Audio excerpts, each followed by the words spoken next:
And B, I just can't. Why? Why not?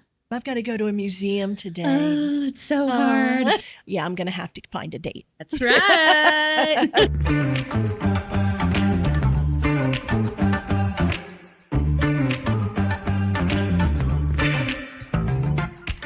Have you ever driven past a place dozens of times, finally walked inside and thought, how did I not know this was here? That's exactly how I feel about the Franklin G. Burroughs-Simeon B. Chapin Art Museum right here in Myrtle Beach. It's tucked just steps from the ocean inside a building with its own fascinating story, and yet so many people still don't realize what's waiting inside. Rotating exhibits, classes, events. And right now, the museum is home to A Lasting Impression, an exhibit featuring works connected to names like Renoir, Degas, Picasso, and Mary Cassatt. But here's what makes it even more fascinating. These pieces were already here, loaned by local residents. Today on Coasting, we're talking with museum curator Liz Miller about how everyday people can enjoy this incredible space without feeling intimidated. You don't have to know the proper art words. You're allowed to be new here. So welcome in. I'm your podcast host and local Myrtle Beach area realtor, Celia Klein. It's time. We're coasting. Hi, everyone. I'd normally welcome you all to the Coasting podcast with enthusiasm and gusto, but and B, I just can't. Why? Why not? It's the heat. Oh, gosh. It's my kryptonite. You know that happy song, I'm Walking on Sunshine? Walking on sunshine. Yeah, that one. Okay. Well, I literally feel like I am walking on the sun itself. Okay. I mean, and with the humidity, I actually feel like not only am I walking on the sun, but it happens to be covered in like extremely like thick maple syrup. Oh, now that's a visual. Yeah. I mean, you know, it's just disgusting. It is disgusting. I told you before in a previous, I just hibernate in the summer. Okay. I got a sunburn on the way down here in the Coasting convertible, so I know what you're talking about. You got to put the top up in the summer. I'm sorry. But you know, there are things that we could do to help us maybe get out of the heat. Like what? Well, what about Music on Main in North Myrtle? Oh, you mean like stuff at nighttime? Maybe I'd venture out at nighttime. In the evening, it gets a little bit cooler. True. So Music on Main, that's a classic. I mean, that's been going on at Main Street for North Myrtle for years. It's been around since 2009. Wow, okay. And it's every Thursday night, and they have different local bands. One of my favorites is Julio and the Saltines. Oh. And do they sound like Tony Danza? I had to ask. A little bit different. But no, it's really a great night out. You have to be careful because of the parking, because they do it down at the Horseshoe where Main and Ocean Boulevard come together. But they close down a lot of streets. So if you're in bring a car, your beach chairs, right? Bring your beach chair. Make sure you have parking scoped out ahead of time, or take your golf cart. That's right. That could be your chair. Exactly. Well, and we do. I mean, even though July 4th has come and gone, Myrtle Beach, well, we love our fireworks, and they go on the entire summer. True. You know, if you want to check those out, basically weekly, Broadway at the Beach, Barefoot Landing, and then the Second Avenue Pier, they've all got fireworks. So you could, you know, it's something you can actually do. All great places. What else? You could go to a Pelicans game. Okay, no. I mean, seriously, the sun coming down, you're sitting in the stands. If I'm in a air conditioned suite, absolutely. I know somebody. Oh, you do? Okay, all right, very good. Hook me up, Aunt B. Hook me up. So yeah, I mean, you know, places like this. I want to talk about things that are inside. Here we are, Myrtle Beach Art Museum. Do you know they have 12 air conditioning units in here to make sure that the pieces of art are at just the right temperature? Of course they do. Of course. I mean, of course, you know. Now, they have tons of events. They have all kinds of things going on. They just recently had, they call it date night at the museum. They have this several times a year. And so I was like, who could I turn to, you know, put together a great date night plan, you know, and maybe come up with a suggestion of either where to go for happy hour before or dessert after? Who could I ask? Ah, yes, and B, the foodie. Yes, exactly. Which sounds like it is the perfect segue to our next segment, Yummy to the Tummy. All right, Aunt B, take it away. Okay. So a little pre-yummy advice first. Okay, go ahead. So date night means different things to a lot of people. Mm-hmm. It's not always the same. You know, you might be the young parents who are just looking for a little bit of a break away from the children.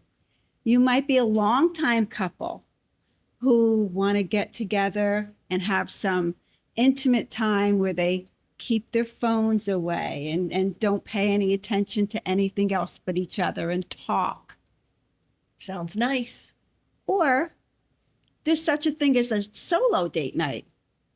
So what if you're not with anybody, but you just want to go out and treat yourself to a really nice meal that's not takeout and you didn't have to prepare. And you can go hang out at maybe a happy hour or a nice bar. And you know what? I found a place. You did. I love all these suggestions. I found a place that's got some place like that for everyone. Bring it on. We got to hear this. And it's not far from the museum. So if you want to do the museum and come see this gorgeous exhibit that we're going to talk about, it's right over here in Market Common. And it's called CK's Bistro. Oh, good. It's not Celia Klein, but it is Chef Kevin. And he's adorable and really good cook.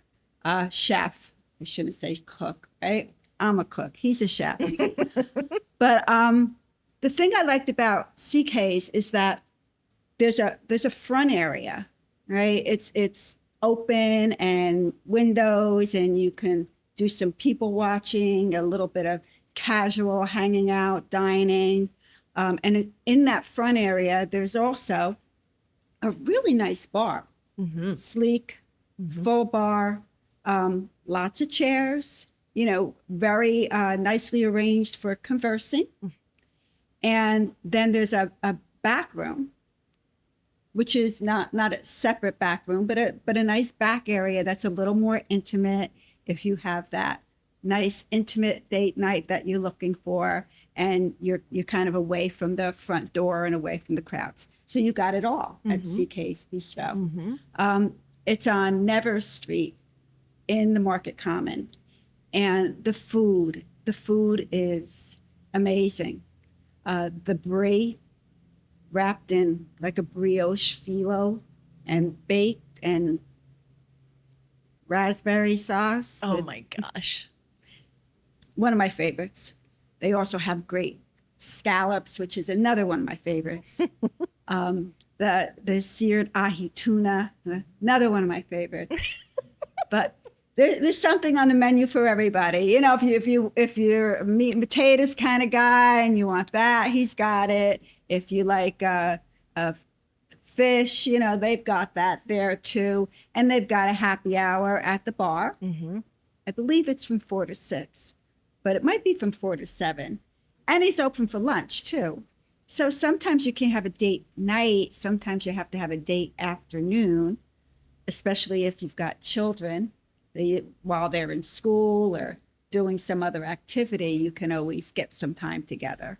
It's really great that they open, I think, at 11, if I remember correctly. 11. And sometimes, you know, one of your fave dinner restaurants, you're like, oh, that would be nice if I wanted to have a nice lunch. And they're like, oh, they're closed. I don't open, you know, until 4 or something. You're like, so the fact that they are open, and he does change his menu a lot. Yes, and he's got specials. Really, really great place. If you haven't been there, go. Tell them that Aunt B sent you. And ask for Chef Kevin. He'll come out and talk to you and chit chat, and you always see him out in the restaurant talking to the patrons. The servers are great there. It's very nice. And if you've ever been to Market Common, where they have the Art in the Park, that's all set up, it's literally in that area. If you're not familiar with, what is it, Nevers? Nevers. I did not. It's just, Reed Street is where Barnes & Noble is, and where you kind of come into that main entrance, and Nevers is like 1 block down, like down behind Nacho Hippo. Yep. Well, that sounds wonderful. I'm glad you had such a good time. Yes. That's a great suggestion. Now, I think that was one I would definitely, the only thing I have to do now, just one last thing before I enjoy this. Yeah, I'm going to have to find a date. That's all. No problem. But hey, we have planned this great thing. There are so many things to do at the museum. When we get back from the break, Liz Miller, who is the curator for the Myrtle Beach Art Museum, is going to be here. She's going to tell us about all these things that are available to the entire community to enjoy, including, wait till you hear about, they have the most unbelievable exhibit going right now. They really do. And I can't wait for you to hear about it. So we are going to dive in as soon as we get back from this break. Did you know that all the pieces of art in the Myrtle Beach Art Museum's latest exhibit, A Lasting Impressions, are privately owned by individuals living right here in our area? What if you could own a spectacular piece of art? It's time to take your chance, literally. The museum is holding a very first fine art raffle. This is your opportunity to win 2 beautiful post-impressionist paintings by Eugène Bagarat, worth over $8,000. Only 200 tickets will be sold at $100 apiece, and the winner will be selected on the last day of the exhibit, September 27th. You can purchase your tickets in person or online at myrtlebeachartmuseum.org. Hey everybody, welcome back to Coasting. Today we're joined by Liz Miller. She's the museum curator at the Franklin G. Burroughs-Simeon B. Chapin Art Museum, known by most as the Myrtle Beach Art Museum. Liz helps bring the museum's exhibits to life, including the current exhibit, A Lasting Impression. And she's here to help us understand not only what's on the walls, but how all of us can feel more comfortable walking through the doors. Liz, welcome to Coasting. Thank you. I'm happy to be here. And the crowd goes wild. Okay. All right. Hey, before I want to start on the all things museum, I actually want to talk about you and how do you find your way into the art world to begin with? Right. Well, I actually set it out in college to become a lawyer, but we had to take some core classes, and one of those had to be an art class. So I took art history, and everything changed after that. Wow. So fell in love with art then. And when I graduated college, I moved here for a fun last summer with my college girlfriends and ended up volunteering at this museum. Oh, wow. So that was my introduction to the museum. I worked here for about a year, went back to graduate school because I knew I wanted to become a curator. And this was my first museum position once I finished grad school. So I am very loyal to this museum. I love it so much. It's where I learned to put my skills to work. So tell me about this fancy word, curator. I'm going to do this throughout the podcast, any kind of art lingo. What the heck is a curator? A curator is a fancy word, like you said, for someone who takes care of the museum's art collection. We have a permanent collection of a little over 250 works of art. So I'm in charge of making sure that those artworks are always okay and in good condition. But I also book all of our temporary exhibitions for the museum. So I work directly with artists and lending institutions, so other museums, universities, private collections, to secure the exhibits. And then I actually install the exhibitions in the galleries. So tell us about how would an artist go about having their works on display here, or maybe even having their own exhibit here? Sure. Well, there are multiple ways that I find exhibitions and artists, but probably the best way is for an artist to submit through our website portal. We have a tab on our website dedicated to exhibition proposals. So artists can introduce themselves with their work and their biography and their credentials, and I can review them that way. Other times I just go to other galleries and other museums and see work that I am impressed by and reach out to the artists after that experience to see if they'd be interested in coming here. And a lot of artists just call and ask for an appointment in person, especially if they're nearby. Mm-hmm. So I just think, oh, what a tough job. I've got to go to a museum today. Oh, it's so hard. But it is actually quite hard, especially, and we'll be talking about this current exhibit and the details and the logistics, because it's just so impressive. But back to, the people who are, one of the things we find when we have a podcast audience here, they tell us they have not been to the museum. So this is kind of cool that we're introducing people, and they may say, Celia, I'm just not really an art person. Okay. It's just not really something that, has been part of my, of all the things list to do. It's just not really on there. What do you want them to know before they visit? I would just say, I think we are one of the friendliest, most unintimidating museums. Just come see us. We're like family here. The staff is so friendly. We rely so much on our volunteers, who are normally the first people that greet you when you come to the museum. We are, in the big scheme of museums, a small museum. So we're very approachable. You can come in and spend 20 minutes if you run through everything, or you can stay for hours. So we would just love for you to come and meet us and just spend your time here to become inspired, to just get away and learn some new things while you're here. Well, we at part of the Coasting Podcast family, we love this building. We love the tea porch. It's such a unique, it's kind of enveloped in these lovely trees. So the building itself actually has kind of a unique story. And without going into the entire history lesson, can you tell people about the structure? And it almost looks like an old beach house. Absolutely. Well, that's because it is. Whoa. Yeah, this was one of the original big beach houses built in Myrtle Beach. It was built in 1924, and it actually sat about 8 miles up Ocean Boulevard from where we are now, north, I should say. Right on the beach. It was Front Beach. Now we're across the street from the beach, but it was right on the beach, and it sat next to this really amazing luxury hotel called the Ocean Forest Hotel, which is no longer extant. But it was built by a textile magnate family, the Cannon family. They had textile mills in the upstate of South Carolina. And then it was passed down to another big textile family, the Springs family, Springs Industries.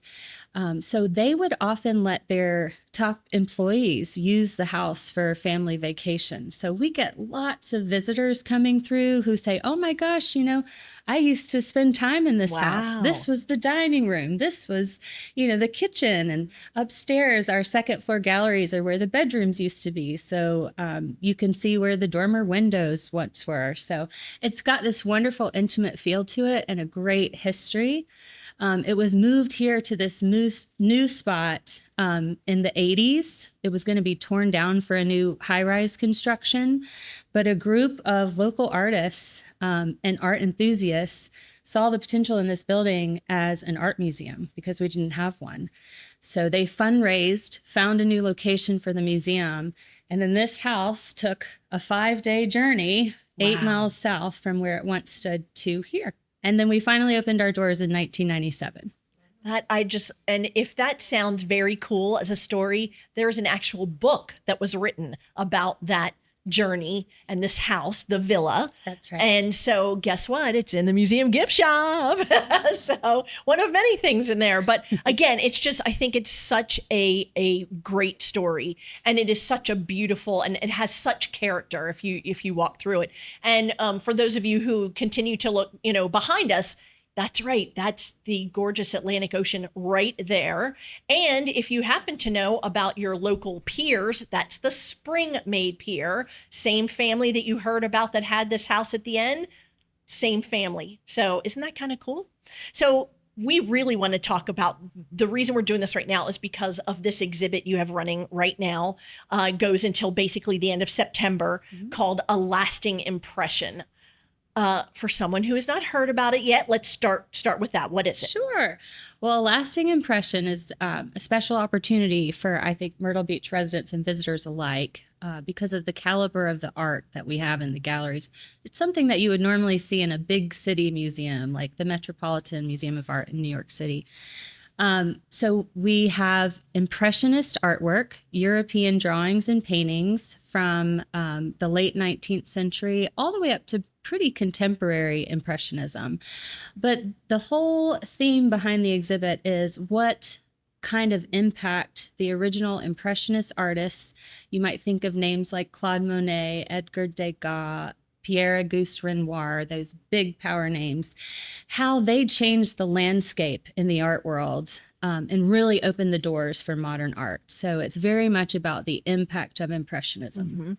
It's so funny. I feel like here at the Coasting Podcast, our last episode, we were giving you the power words in the world of meteorology. Now, look at this. We're changing gears and we've got the power artist names. I love this. I mean, and that's the crazy part to me is that, in talking to you about how did this exhibit come about, that's when I learned these art pieces that we're seeing in here of these Impressionists, the pieces of art were already here in our area. Tell me about it. Yeah, it's a wonderful opportunity.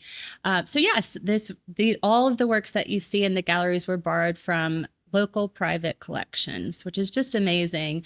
And since I've been doing this job for 14 years now, I've had the opportunity to visit many private collections up and down the Grand Strand, and you all would just be astonished about what we have here from Georgetown up to Little River and as far inland as Gallivant's Ferry. It's just incredible what you can find. And I wish I could tell you more, but most of these people want to remain anonymous. So, and that's because I'm sure you own several of the pieces here in the audience, right? I'm sure so we're just going to keep that quiet. Right? Yes. So, when someone hears the word Impressionism, they might be like, I am sure from art class, I'm supposed to know what that means, but I'm sitting here going, I don't know. So Can you help do a little art lesson for us? I can. Well, just to keep it simple, Impressionism started in France, mainly in Paris, in the 1870s by a really small group of artists, ranging from about 10 to 30 different artists. And up until that time, the structure for artists to become successful was very rigid and very conservative. You had to attend the fancy École des Beaux-Arts, which is French for School of Fine Arts, and you had to exhibit at their annual salon, which is a fancy word for exhibition, right? And that is how you got acclaim, and that is how you got success. But you had to paint in a certain way.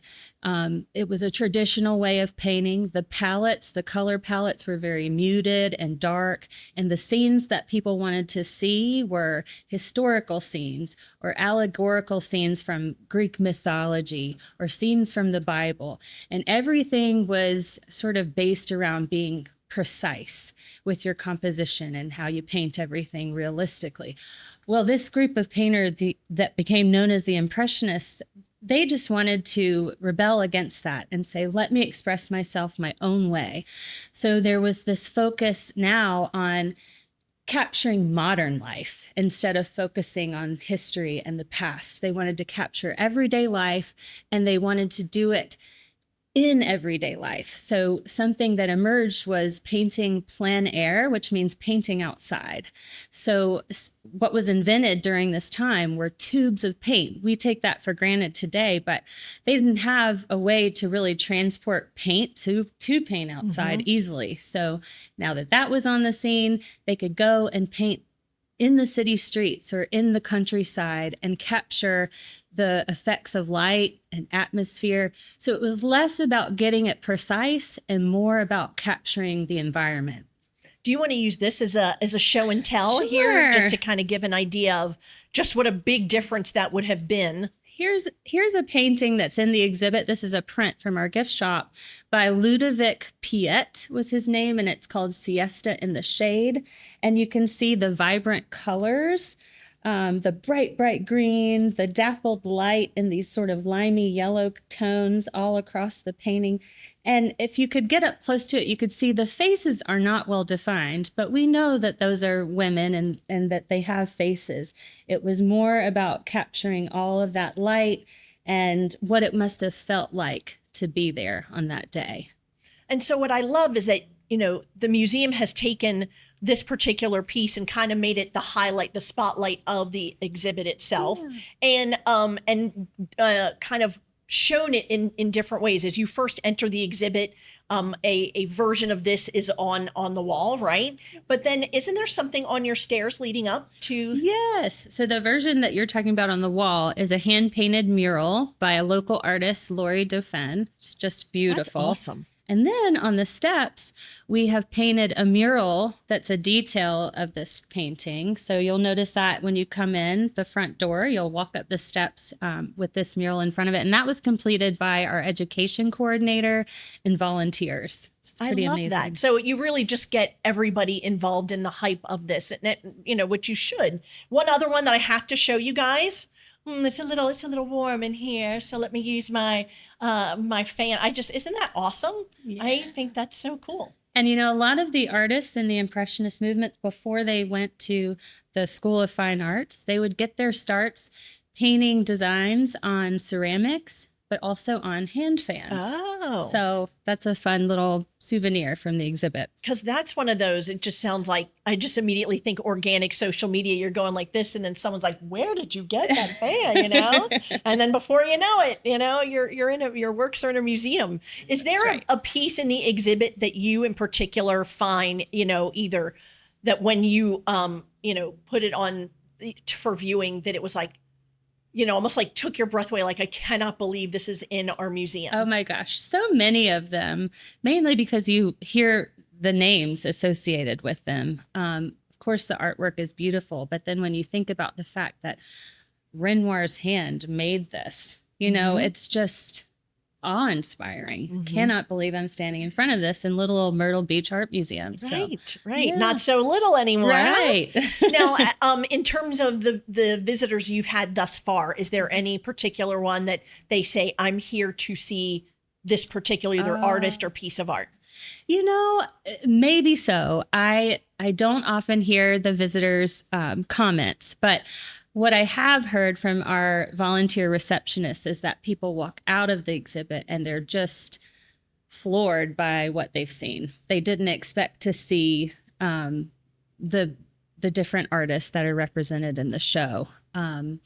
So I think it's just a combination of all of it together in this place. So I want to go with another big word before we head to break so that all of our audience and our listeners, it's a type of painting that Impressionists do. And I think is it called Pointillism? Am I saying that right? Yeah. Okay. What is that? So Pointillism developed a little bit just following the Impressionist movement, which really only lasted about 12 years.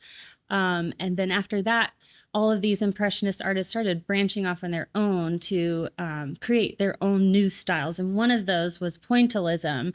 And the leaders of that movement were Paul Signac and George Seurat and Henry Cross. And a pointillist painting, instead of using brush strokes, they're using dots of paint. So when you stand up very close to it, you may not recognize what you're seeing. It just looks like a bunch of dots. But when you stand back from it, an image appears. So now when you bring your friends to the museum and you see some of those works of art, now you can act like you totally knew what it was all the whole time, right? You know the big words. Yeah, the power words. I'm here to help people. I'm here to help, okay? All right. We're going to take a quick break. When we come back, we're going to talk about some of the other things that the museum has to offer. And let me tell you, if you need something to do when it's hot outside, guess what? They've got all kinds of stuff available. We'll be right back. Has your teenager officially declared that they are bored with the summer? Let's introduce them to something a little different. On Saturday, August 22nd, is the last summer session of the Teen Art Program, held at the museum from 1 p.m. to 2:30 p.m. Participants of this session will create 3D food sculptures using paper and stuffing. Sounds like you might have found something to keep them off their phones. The activity is free for members and only $15 for not yet members. You can register online or call 843-238-2510 for more information. All right, we are back, and we talked about, that we really want to make sure that our community knows this is here and takes advantage of the many things that are offered.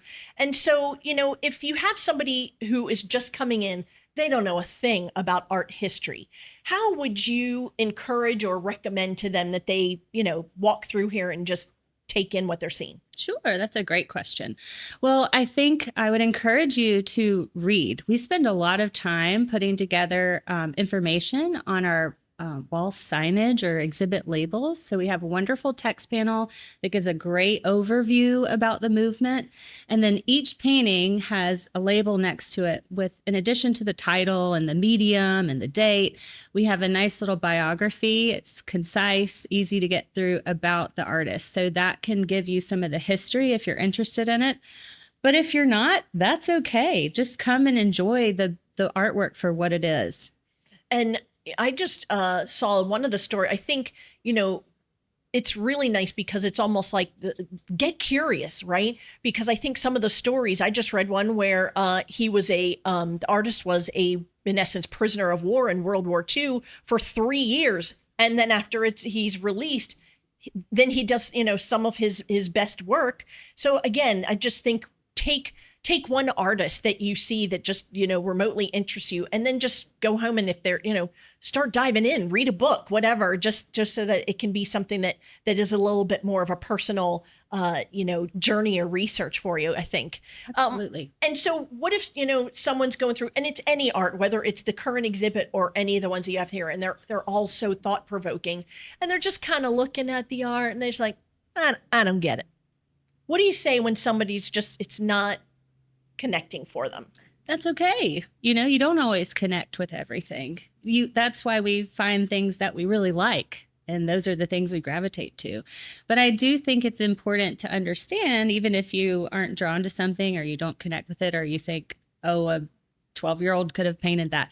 You have to think about, well, there's a reason why it's in a museum. So I would just challenge you to ask yourself, what is it about this piece that gives it the opportunity to be in this place? And I think, to tell people, almost look at it like you do music, right? You don't turn on, a local radio station or your Sirius XM and love every song that comes on, right?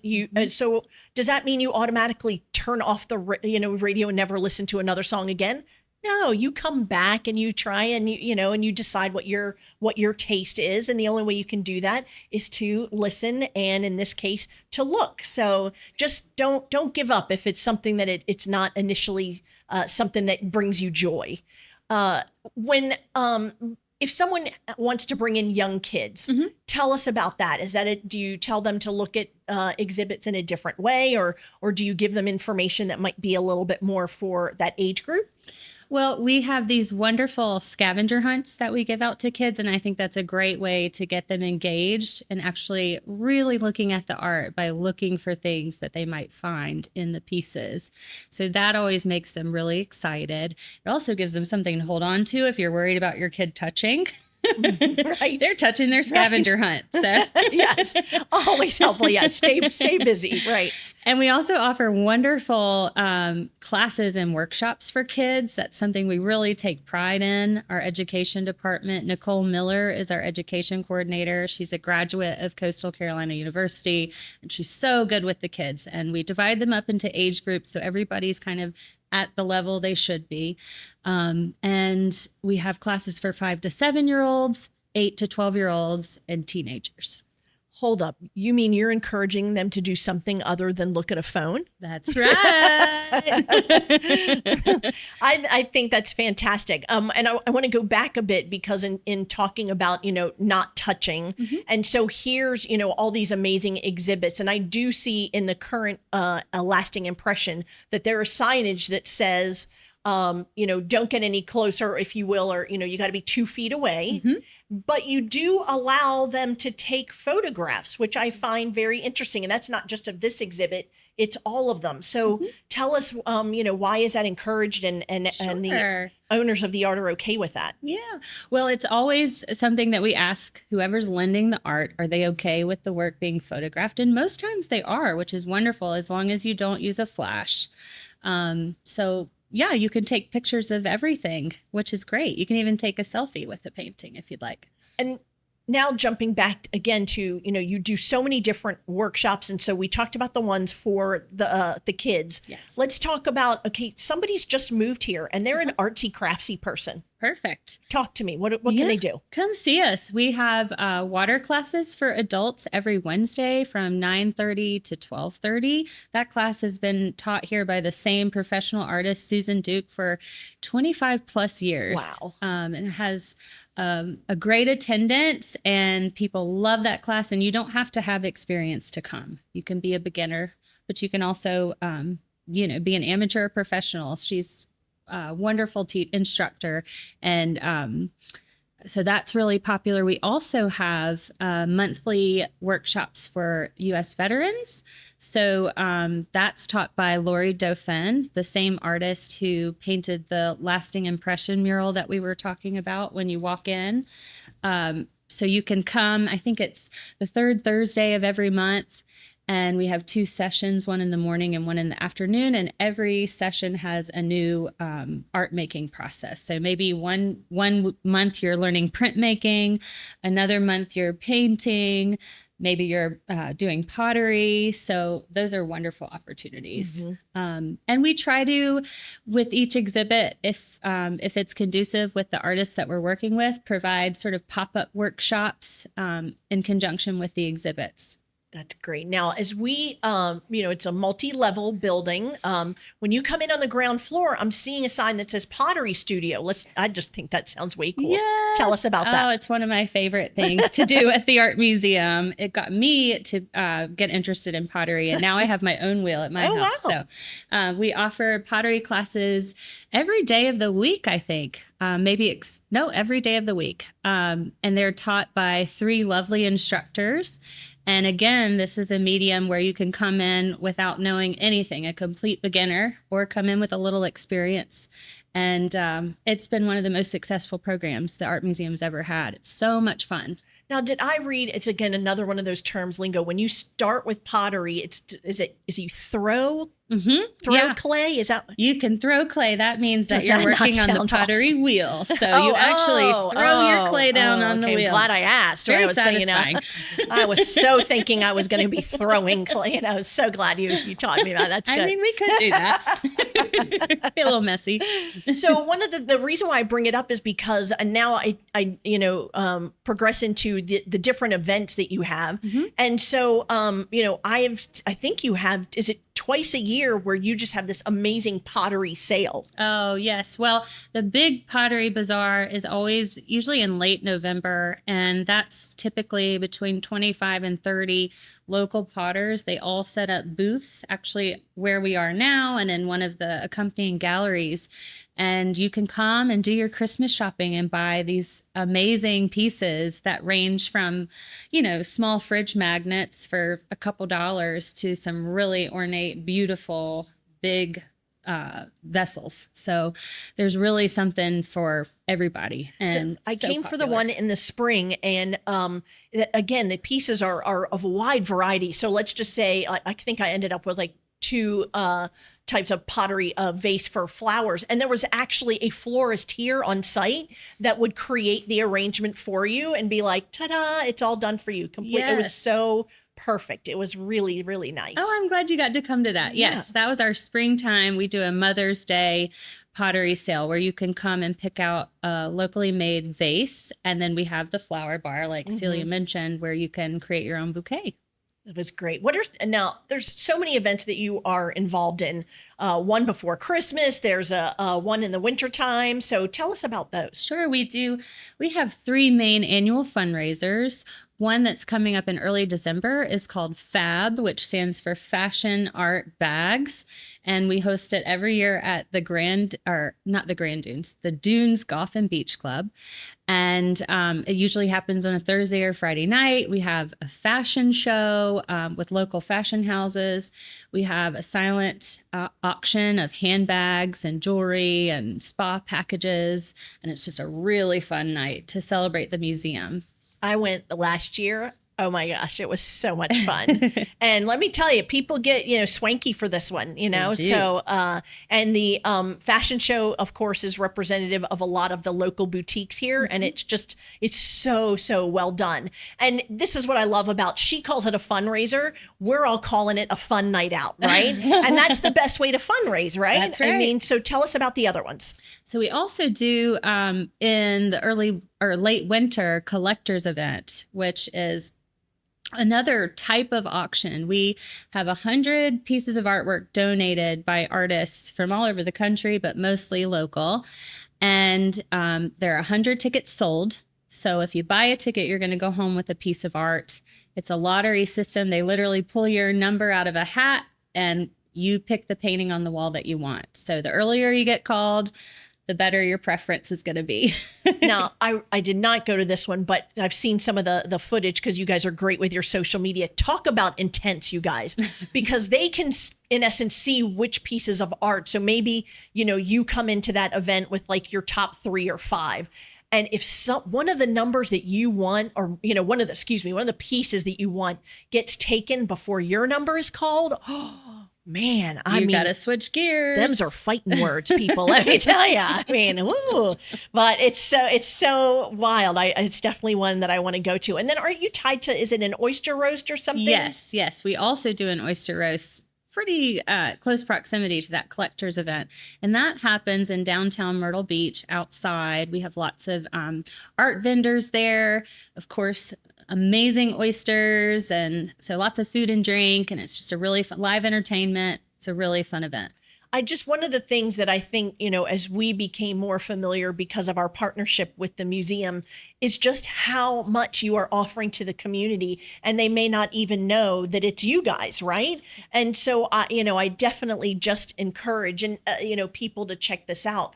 For you, if you are hearing that, somebody says, well, I didn't even know I was driving by it or something. How is the museum working on getting, the word out to be like, we are here for you, not just, a specific art community, but for everybody? We really are. I mean, one of our mottos is art is for everyone. I mean, it truly is. It is healing. It's inspiring. And it's just one of those joys in life. So we are here for you. We're here for the community. We try to offer everything at as low cost as we can, free if we can. We had a free admission policy actually up until last year. So we truly are here to reach everyone that we can in the community. And because we're a nonprofit, our advertising budget isn't what we would dream it would be. So a lot of people refer to us as the hidden gem, which we love that, but we don't want to be hidden. So tell everybody, tell all your friends, and bring them here. We welcome you all. And our podcast is all about helping people find their people, place, and pace. And I say one of the ways to do that, guess what? They need volunteers. And if all you have is 2 hours a week, guess what? They'll take it. So just know that there's lots of different things. Some of the people who offer the tours of the current exhibit, that's called a docent, they go through a training and they offer that here. So maybe that's a way that you learn about the exhibit is to go through a docent-led program. But I just thank you so much for coming in and talking to us about everything that this has to offer, whether you just pop into the gift shop and get a few things, or you actually just decide, all right, I'm taking the afternoon, and you sit in front of one of the pieces of art. Just enjoy it. Just, create your own lasting impression, if you will. And just, Liz, thank you so much for everything you're offering to the community. Thank you, Celia. And again, we are here to talk all different kinds of topics, everybody. So whether it is art, meteorology, music, shark tooth hunting, it's what we do because we want to make sure that you know all about our area. And when that conversation turns and you want to learn specifically about real estate, I'd love to help you with that as well. So just send us your questions. When you go on YouTube to listen to our episodes, go ahead and put in your comments and questions. And there is an actual live audience here. Can you hear them? Wow. That sounds like there are hundreds here, right? But if you want to be a part of that select audience, we'd love to have you. The email address, coastingpodcastsc@gmail.com. Let us know. We'd love to have you. Until then, keep it coasting. Are you the podcast lady? Oh, this is starting to work. This is starting to happen. Well, I used to be a helicopter pilot. No, thank you. If you think that was big, we got something even bigger. It's actually a serial killer museum. Might I recommend you get Tony Danza? The executive producer of the Coasting Podcast is Celia Klein. Producer is Michael Lehman, Frameways Visual. The opinions expressed here are solely those of Celia, Aunt B, and any special guests. Good news, agree, or disagree. You have that liberty. Special thanks to Liz Miller with the Myrtle Beach Art Museum. our Coasting Podcast Lab audience members, Shane, our server, and Chef Kevin at CK's Bistro. And let's give a coasting clap to Anthony. Happy birthday. And another coasting clap to Frank and Peg. Happy anniversary. As always, thank you to all the members of our armed forces and their families. May God bless you. Celia is a licensed realtor in both South and North Carolina. For assistance in either buying or selling real estate, please call 843-321-9646. The Coasting Podcast can be found wherever you're currently enjoying your favorite podcast. We appreciate your watching and listening. We love reading your questions and comments on air. Be sure to send them to coastingpodcastsc@gmail.com. Blessed are the peacemakers, for they will be called the children of God.